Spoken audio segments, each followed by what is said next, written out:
আয়তনে বাংলাদেশের সবচেয়ে বড় জেলা রাঙামাটি। তবে এখানকার প্রাকৃতিক রূপ বৈচিত্র্যে এই জেলা খ্যাতি পেয়েছে রূপের রানী হিসেবে। একদিকে যেমন দক্ষিণ এশিয়ার সবচেয়ে বড় কাপ্তাই হ্রদ, অন্যদিকে রয়েছে ছোট বড় বেশ কয়েকটি ঝর্ণা। মাত্র অর্ধ শতাব্দী আগেও রাঙামাটি জেলার এই লেকের অস্তিত্ব ছিল না। কর্ণফুলী নদীর উপর বাঁধ নির্মাণ করার ফলে রাঙামাটি জেলার ৫৪,০০০ একর কৃষি জমি পানিতে তলিয়ে গিয়ে এই হ্রদের সৃষ্টি হয়। আজকে আমরা যাচ্ছি সেই রূপের রানী রাঙামাটির উদ্দেশ্যে এবং ঘুরে দেখব রাঙামাটির বেশ কয়েকটি জনপ্রিয় পর্যটন স্পট। চলুন তাহলে শুরু করা যাক হাতে একদিনের সময় নিয়ে রাঙামাটি ভ্রমণ গল্প। সবকিছু মিলিয়ে হতে চলছে আমাদের আজকের ভিডিও।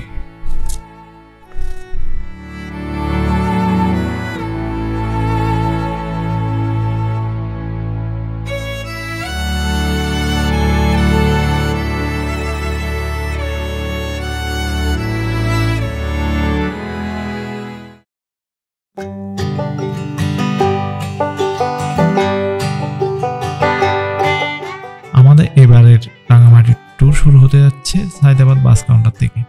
এই যাত্রায় আমরা যাচ্ছি শ্যামলী অ্যান্ড ট্রাভেলসের এসি বাসে করে। 4 জন প্রতি ভাড়া ছিল 1100 টাকা করে। অবশেষে আল্লাহর নাম নিয়ে রাত 10টার বাসে করে রাঙামাটির উদ্দেশ্যে যাত্রা শুরু করলো আমাদের বাস। জেনে রাখা ভালো, টাঙ্গা থেকে রাঙামাটির দূরত্ব প্রায় 300 কিলোমিটার। যেতে সময় লাগবে আনুমানিক 7 থেকে 8 ঘন্টা। রাত 1:30 কুমিল্লার জমজম হোটেলে আমাদের আজকে যাত্রা বিরতি দেওয়া হয়েছে। ভ্রমণকালে অবশ্যই খাবার অর্ডার করার আগে তার দাম সম্পর্কে জেনে নেবেন, কারণ হাইওয়ে রেস্টুরেন্টগুলোতে সাধারণত তুলনামূলকভাবে খাবারের দাম একটু বেশি হয়ে থাকে। 20 মিনিটের যাত্রা বিরতি শেষে আমাদেরকে নিয়ে বাস আবারও যাত্রা শুরু করলো গন্তব্যের উদ্দেশ্যে। সবকিছু ঠিকঠাক থাকলে ইনশাল্লাহ সকাল 6টা নাগাদ আমরা পৌঁছে যাব রাঙামাটিতে।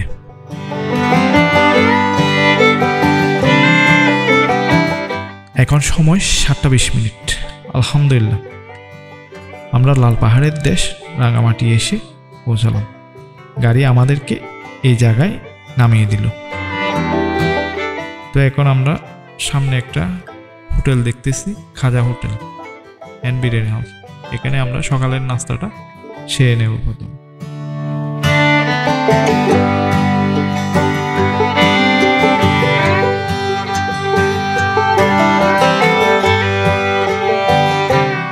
সকাল সকাল রাঙামাটি এসে প্রথমে আমাদের কাজ হলো ট্রলার রিজার্ভ করা, যা আমাদের রাঙামাটির দর্শনীয় স্থানগুলো ঘুরিয়ে দেখাবে। এই জন্য আমরা চলে যাই রাঙামাটির রিজার্ভ বাজার নামক একটি লঞ্চ ঘাটে এবং 1800 টাকা দিয়ে সারাদিনের জন্য একটি ট্রলার রিজার্ভ করি। মূলত এই ট্রলারে করে ঘুরে দেখব রাঙামাটির কাপ্তাই লেক এবং আশেপাশের দর্শনীয় স্থান।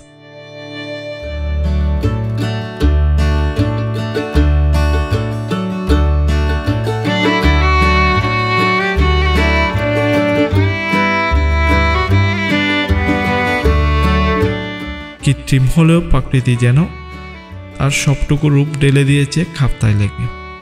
সারা বছরে কাপ্তাই লেকে ভ্রমণের জন্য যাওয়া যায়, তবে বর্ষায় যাওয়াটা বেটার। লেকের পাশের ঝর্ণাগুলো পরিপূর্ণ রূপ যেন তার ফিরে পায়।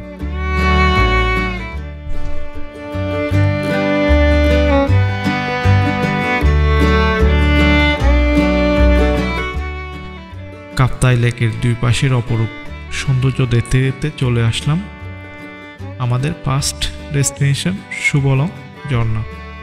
আপনারা জানেন রাঙামাটির অন্যান্য দর্শনীয় স্পটগুলো স্থলপথে ঘুরে দেখা সম্ভব হলেও সুবলং ঝর্ণায় আসার একমাত্র ভরসা এই ইঞ্জিন চালিত ট্রলার। শহর থেকে আসতে সময় লাগে আনুমানিক 2 ঘন্টার মতো। মূলত রাঙামাটির সুবলং ইউনিয়নে এই ঝর্ণার অবস্থান হওয়ার কারণে এই ঝর্ণার নামকরণ করা হয়।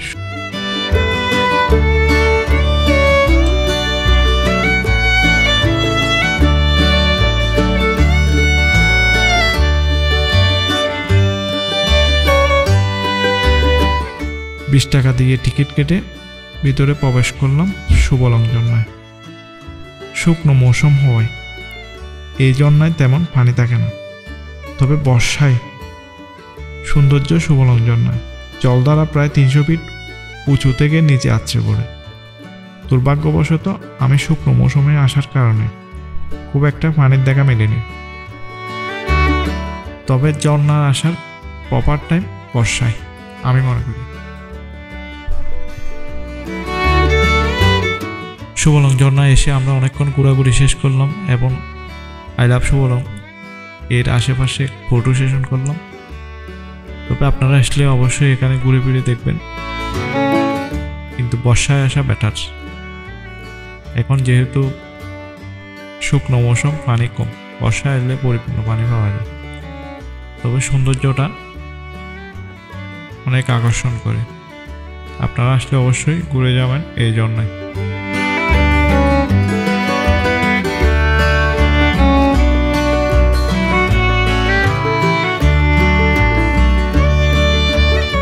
সুবলং ঝর্ণা ভ্রমণ শেষ করে আমরা এখন চলে যাব আমাদের দ্বিতীয় স্পটে, যেটা কিনা নির্বাণনগর বুদ্ধবিহার। এটা অনেকেই বলে থাকে স্বর্ণমূর্তি হিসেবে।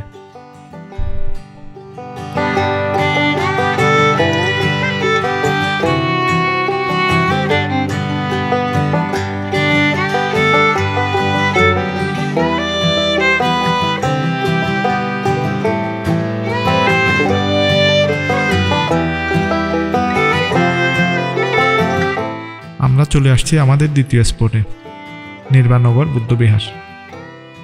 বাংলাদেশের রাঙ্গামাটি জেলা বরকল উপজেলার শিলচরি পাহাড়ে অবস্থিত একটি মনোরম বুদ্ধধর্মীয় স্থান।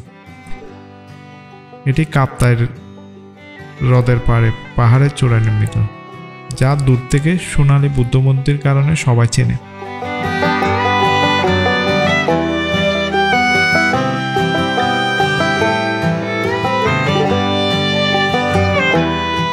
ট্রলার থেকে নেমে পাহাড়ের উপরে ওঠার জন্য প্রায় 15-20 মিনিট সময় লাগে।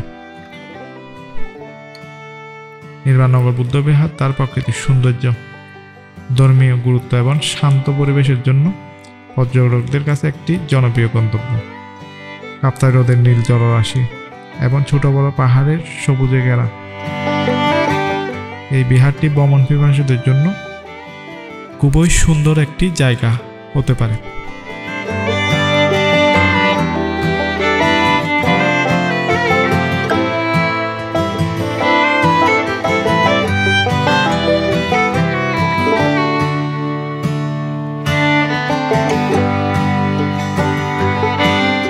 প্রায় 15 একর জমির উপর নির্মিত এই গোল্ডেন বুদ্ধমূর্তি 11 বছর আগে প্রতিষ্ঠিত হয়েছে। এখানে কয়েকটি কুটিরও রয়েছে। এই গোল্ডেন বুদ্ধমূর্তির প্রধান আকর্ষণ হলো প্রায় 30 থেকে 35 ফুট উচ্চতার সোনালী বুদ্ধমূর্তি, যা ধাতব নির্মাণ এবং সোনালী ফলকে আবৃত। এই মূর্তিটি বহুদূর থেকে দৃশ্যমান এবং পাহাড়ের চূড়ায় স্থাপিত।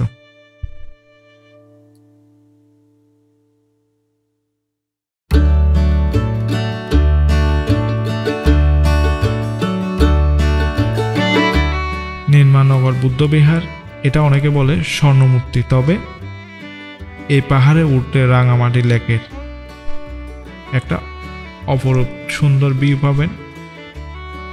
সবকিছু মিলে আপনারা অবশ্যই ঘুরে যাবেন এই নির্বাণনগর বুদ্ধবিহার।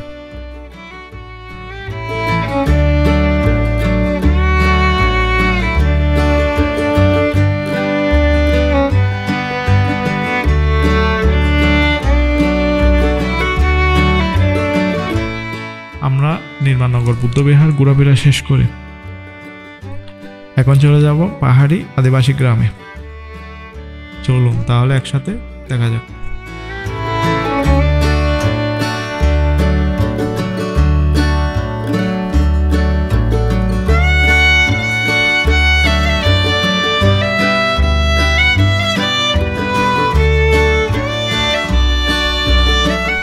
আমরা আমরা চলে আসছি আমাদের তৃতীয় স্পটে। পাশাপাশি নিমনগর বুদ্ধবিহার ও আদিবাসী গ্রাম পাশাপাশি হওয়াতে বেশিক্ষণ লাগে না, অল্প সময়ের মধ্যে আমরা চলে আসছি। তবে আদিবাসী গ্রামে যাওয়ার পথে দেখা মিলবে ছোটো ছোটো কতগুলো দোকান। আপনারা চাইলে এখানে হালকা নাস্তা পানি সেরে নিতে পারেন। চলুন উপরে যাওয়া যাক।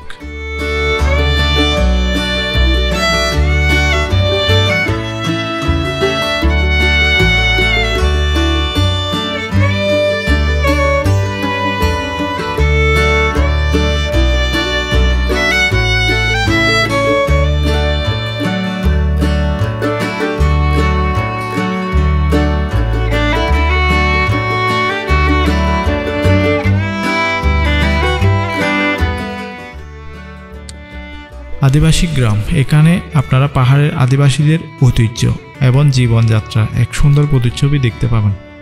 তাদের ভাষা, পোশাক, সংস্কৃতি এবং খাঁটি জীবনধারা রাঙামাটির গভীরতা এবং আরও স্পষ্ট করে তোলে এই আদিবাসী গ্রামগুলোতে। আপনারা এই আদিবাসী গ্রামে আসলে উপরে গেলে আরও অনেক কিছু পাবেন, পাহাড়িদের আনারস, নারকেল। তাছাড়া এখানে আসলে দেখতে পাবেন পাহাড়ি জনগোষ্ঠীর নিজ হাতে বুননো চাদর, চাকমাদের পোশাক এবং অসম্ভব সুন্দর শক্তপোক্ত নিজ হাতে বুননো ব্যাগ। তো আপনারা আসলে অবশ্যই এই বাজারগুলো ভিজিট করে যাবেন এবং অনেক সুন্দর চাকমাদের ঘরবাড়িগুলো। তো পার্সোনালি আমার কাছে অনেক সুন্দর লাগছে, আপনারা আসলে অবশ্যই ঘুরে যাবেন।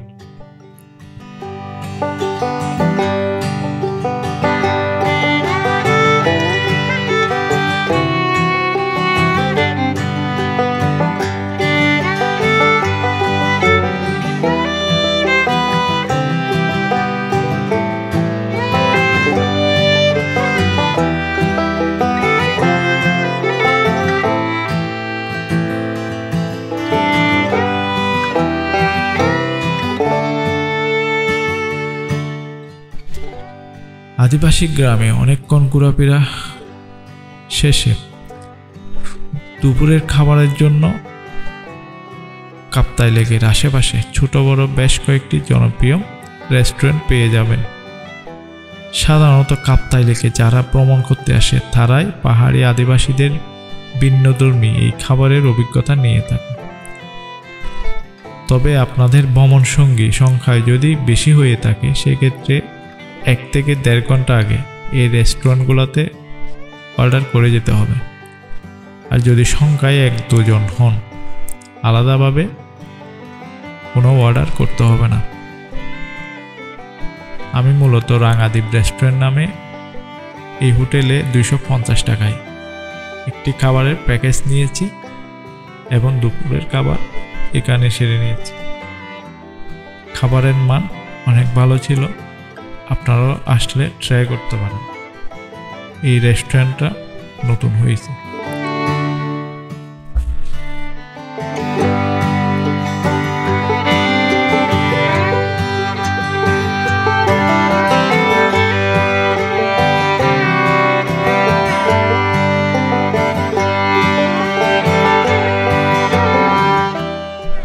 দুপুরের খাওয়া দাওয়া শেষ করে কাপ্তাই লেকের অপরূপ সৌন্দর্য দেখতে দেখতে আমরা এখন চলে যাচ্ছি আমাদের নেক্সট গন্তব্য। তবে যাওয়ার পথে এই সুন্দর জায়গাটা মিস করলাম না। ওইখানে নেমে একটা ড্রোন শট নিলাম। ওইখান থেকে আমরা চলে যাচ্ছি আমাদের নেক্সট গন্তব্যস্থান পলওয়াল পার্ক। তবে কাপ্তাই লেকের সৌন্দর্য আপনারা যদি না আসেন তাহলে ভাষায় প্রকাশ করা যাবে না। কাপ্তাই লেকের সৌন্দর্য দেখতে হলে আপনাদেরকে অবশ্যই রাঙামাটি ভ্রমণ করতে হবে। Amazing Kaptai lake.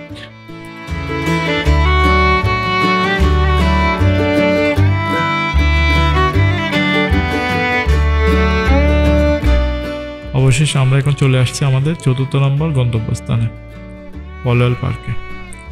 চলুন টিকিট কেটে ভিতরে গিয়ে দেখা যাক পলওয়াল পার্কের সৌন্দর্য আপনাদের সাথে। পলওয়াল পার্ক রাঙামাটি জেলায় কাপ্তাই লেকের তীরে অবস্থিত একটি আধুনিক ও সৃজনশীল বিনোদন কেন্দ্র। রাঙামাটি জেলার পুলিশের তত্ত্বাবধানে পরিচালিত এই পার্কটি প্রাকৃতিক সৌন্দর্য, আধুনিক স্থাপত্য এবং পারিবারিক বিনোদনের জন্য অত্যন্ত জনপ্রিয়। এই পার্ক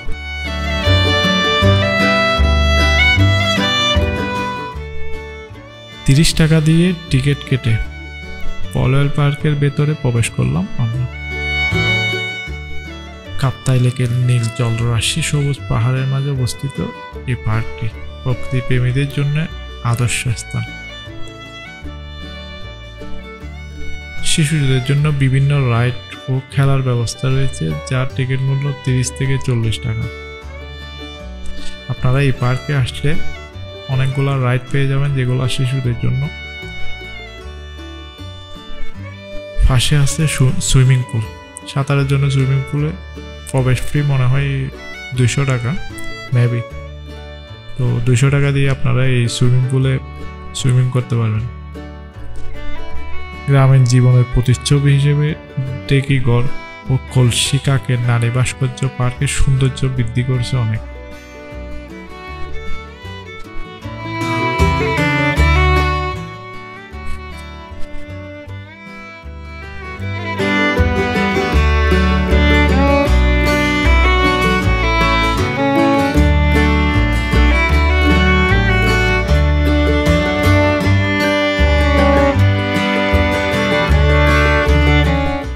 এই পার্কের ভিতরে অনেকক্ষণ টাইম স্পেন্ড করা যাবে। যেমন এই পার্কে রাঙামাটি লেকের উপরে একটা ভিউ পয়েন্ট আছে, রাঙামাটি লেক ভিউ পয়েন্ট।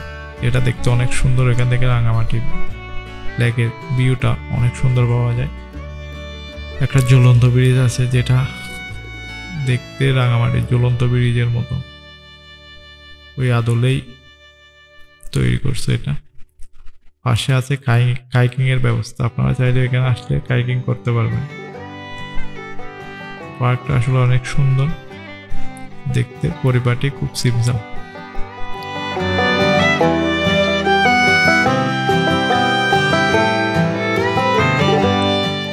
অনেকক্ষণ ঘোরাঘুরি করলাম এই পলওয়েল পার্কে। ঘোরাঘুরি শেষে চলে আসলাম লাস্টের দিকে, যেখানে আছে লাভ পয়েন্ট, যেটা কিনা রাঙামাটি কাপ্তাই লেকের ইতিহাসের সাক্ষী। লাভ পয়েন্টটা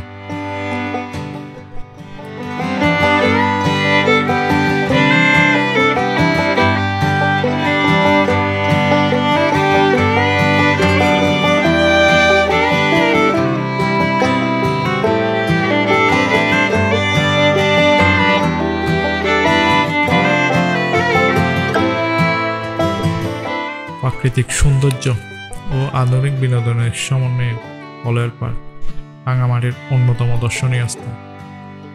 পরিবার ও বন্ধুদের সাথে নিয়ে একটি স্মরণীয় সময় কাটাতে আদর্শ হতে পারে পলওয়েল পার্ক। আপনারা অবশ্যই চলে আসবেন পলওয়েল পার্কে।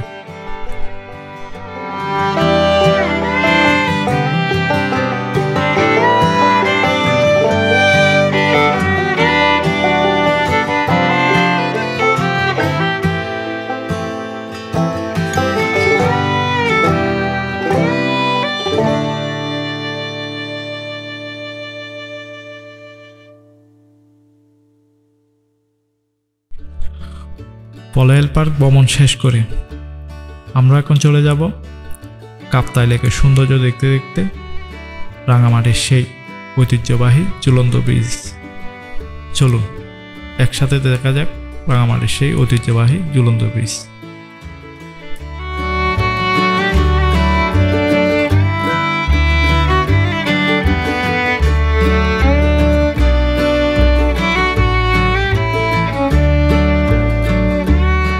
অবশেষে চলে আসলাম সেই রাঙামাটির বিখ্যাত ঝুলন্ত সেতু, যেটি কিনা কাপ্তাই হ্রদের উপর অবস্থিত। এটি একটি 335 ফুট দীর্ঘ সেতু, যা 1986 সালে বাংলাদেশ পর্যটন কর্পোরেশনের নির্মাণ করে। এই সেতুটি রাঙামাটির অন্যতম প্রধান আকর্ষণ এবং শহরের প্রতীক হিসেবে পরিচিত।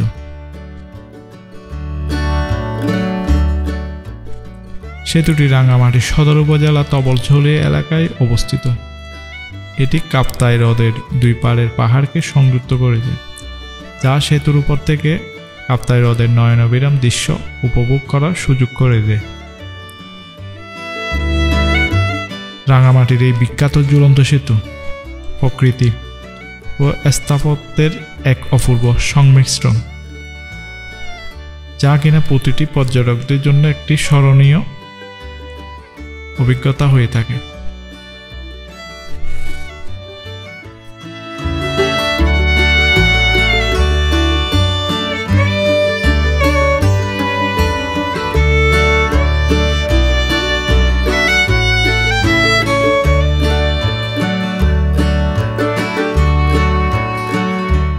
রাঙামাটি ঝুলন্ত ব্রিজের প্রবেশ মূল্য জনপ্রতি 20 টাকা, তবে বর্ষা মৌসুমে এই ব্রিজটা হয়ে যায় ডুবন্ত সেতু।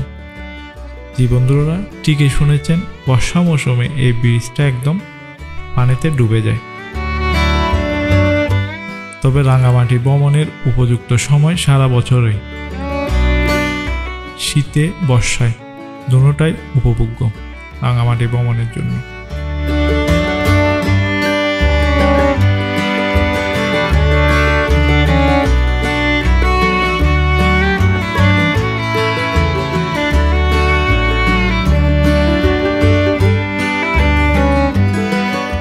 রাঙামাটির সেই বিখ্যাত ঝুলন্ত ব্রিজ ভ্রমণ শেষে আমরা এখন চলে যাচ্ছি আমাদের নেক্সট গন্তব্য,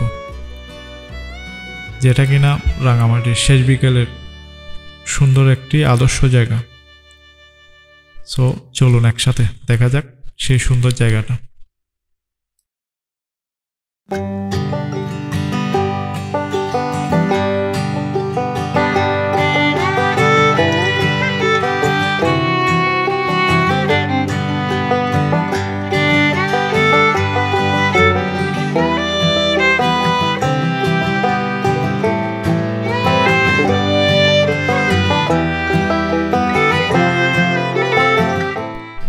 আমরা এখন চলে আসছি আমাদের নেক্সট গন্তব্যস্থান, যেটা কিনা হচ্ছে রাঙামাটির সেই বিখ্যাত আসামবস্তি ব্রিজ।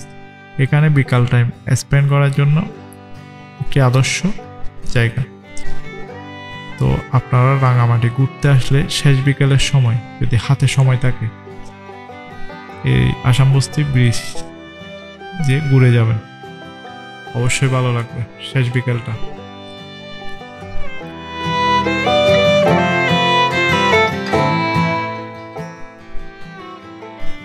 আমরা আসামবস্তি ব্রিজ ভ্রমণ শেষ করে এখন চলে যাব আমাদের লাস্ট ডেস্টিনেশন, যেটা কিনা হচ্ছে বরাদম।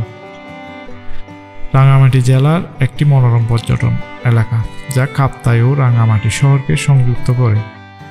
এই সড়কটি তার প্রাকৃতিক সৌন্দর্য ও বিশেষ স্থাপত্যের জন্য পরিচিত। বিশেষ করে এখানে আর্জেন্টিনা ও ব্রাজিল ব্রিজ আছে। বরাদম সড়ক কাপ্তাই হ্রদের তীরে অবস্থিত হওয়ায় এখানে প্রাকৃতিক দৃশ্যাবলী অত্যন্ত মনোমুগ্ধকর। পাহাড়, হ্রদ এবং সবুজ বনভূমির সমন্বয়ে গঠিত ওই এলাকায় ফটোগ্রাফি ও প্রাকৃতিক উপভোগের জন্য আদর্শ।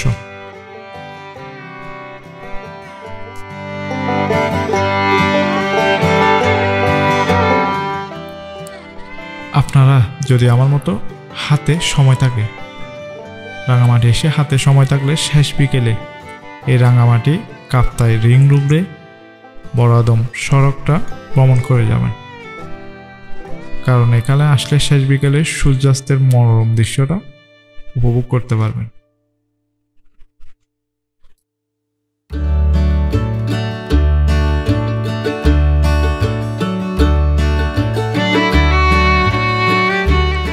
রাঙামাটি কাপ্তাই রিং রোডের অসাধারণ দৃশ্য দেখে আমরা এখন চলে যাব রাঙামাটি রিজার্ভ বাজার উদ্দেশ্যে। ইনশাল্লাহ দেখা হবে নতুন কোনো ভ্রমণ গল্প নিয়ে। সবাই ভালো থাকবেন। আল্লাহ হাফেজ।